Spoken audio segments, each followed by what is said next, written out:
Oh, have we lost Dr. Psychosis Ajileye? by way of feeling like by way of feeling like they you know they can't sleep, they can be restless, they can be very very agitated, and they get very extremely anxious.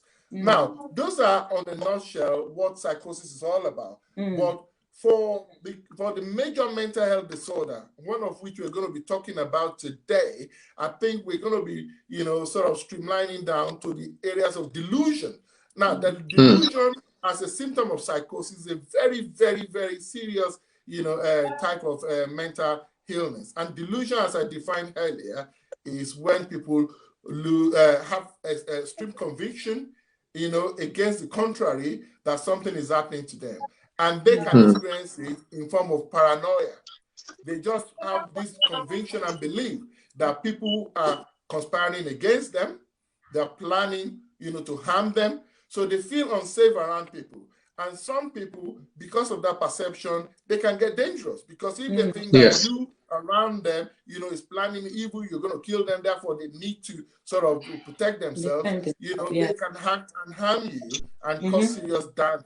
So people can experience paranoid delusion in that sense, or persecutory delusion, when they just believe the entire people, maybe their colleagues at work, or maybe people on the bus they are traveling on, are having a conspiratorial discussion, with a view, to do harm to them. And they're convinced that this is happening. The experience is very vivid and very real to them. And also, people can have delusion of references, whereby they sit down, they're watching TV, suddenly, they believe that the TV is talking about them, or the messages that is being discussed on the radio is with reference to them.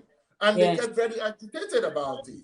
They get very upset about it. It's talking about me. Maybe the prime minister or the president is making a speech, general speech, and they personalize it. So they refer that, that it takes a special meaning to them, and they get very upset about it, get very uptight about it. So people can experience delusion like that. Now, delusion also can be expressed in terms of grandiosity.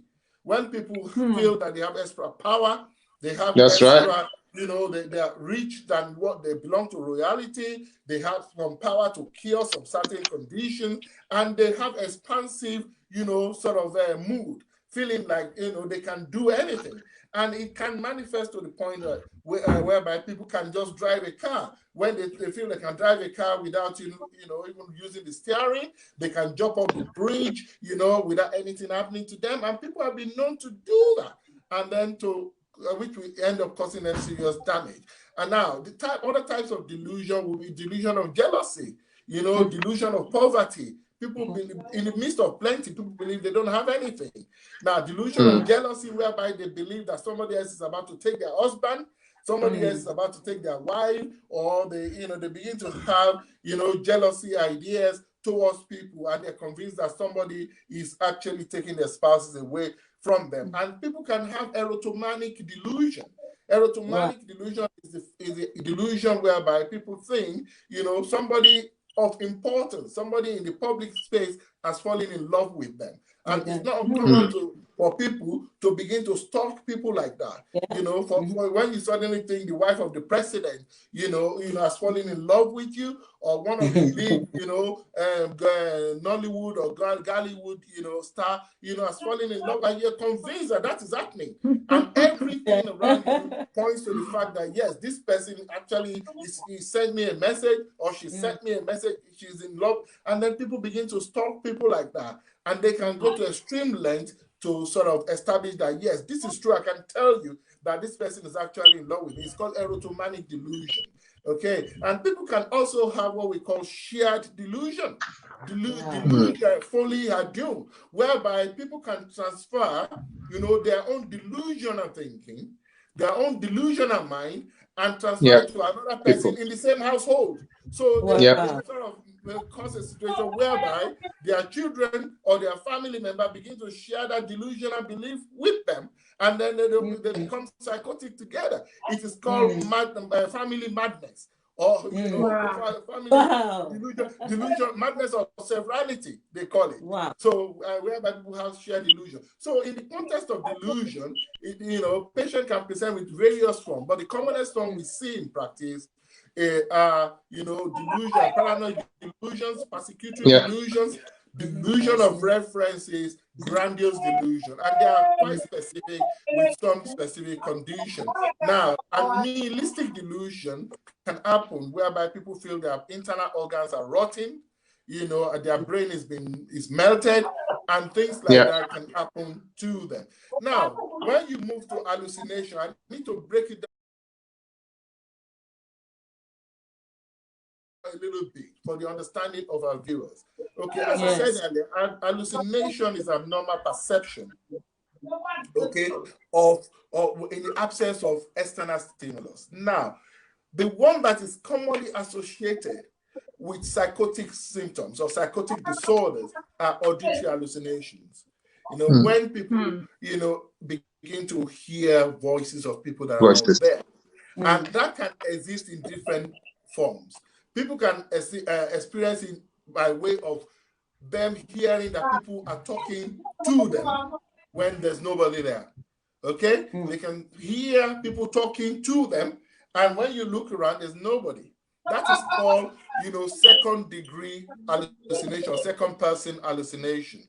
People can experience auditory hallucination, hearing people actually having something like a three-way conversation about them. For example, saying, talking about, for me and Sister Veronica talking about William, and you can hear that these people are having conversation about me, everything they're saying and discussing is about me. That is a third degree kind of, hallucination. And people can also have running commentary, whereby, they can see, and that can be quite distressing for some patients, and we see that a lot in Africa, whereby they feel and believe that whatever they do, whatever activities they are doing or about to do, people are running commentary about it. Imagine a situation whereby, all you hear is that, oh, he's going to take a cup now, he's going to pick his phone and he's calling, and then he made this call, and then he's talking about what he's going to eat, what's going to wear, and you can see how people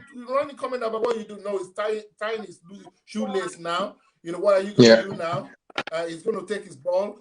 I mean, it can be quite distressing. You look around, there's nobody. And who is talking about? Who is that person? And that is why you see people shouting, in the public. Leave me alone. Leave me alone. Let me be. And you wonder, who are they talking to?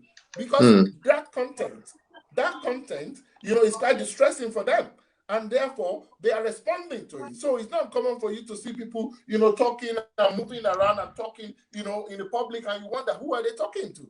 That is auditory hallucination. That is them experiencing active, behavior towards the hallucination, which is there. And visual hallucination is not quite common with psychotic disorder, but it can exist in it. And visual hallucinations are commonly, when people see, insects and termites, running around, or they can see small little things around the house. One day I went to see a patient in our house. All she can see are all insects coming from the light switches. And when I got to this patient's house, she's already, put her hands in the electricity socket, risking her life. She was trying to block everywhere. She's, sort of painted the whole room.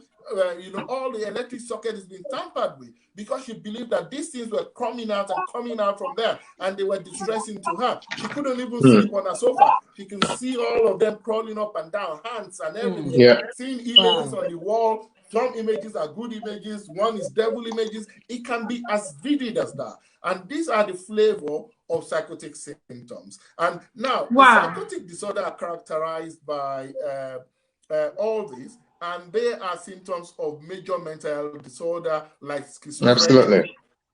Okay. Now, they are the symptoms of major mental health disorder like bipolar affective disorder. When people have hypomania and mania. People can also experience psychotic disorder in depression. People can experience psychotic disorder when they're withdrawing from alcohol or drug. People can experience psychotic disorder that I've described, you know, also when maybe, for example, they had just, you know, they've used cannabis, for example, they can experience that.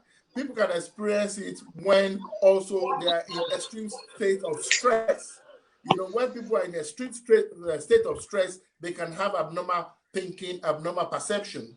Although it may be short-lived, but they can experience it in that same quality. But the large amount of psychotic disorders that we deal with and we will see in our people in Africa or in the United Kingdom would be the schizophrenic, psychosis. You can see it in schizoaffective psychosis when people have a mixture of mood disorder and then, you know, schizophrenia, or severe depression with psychosis. I think I will stop there because there's so many more I can talk about. Wow. As time goes on, Wow. I can Seriously. more on those ones, but I think so far Seriously. Wow. Yeah. Thank you so much, Doctor. You know what? We are learning, and I've had some, we have seen some interesting comments, you know,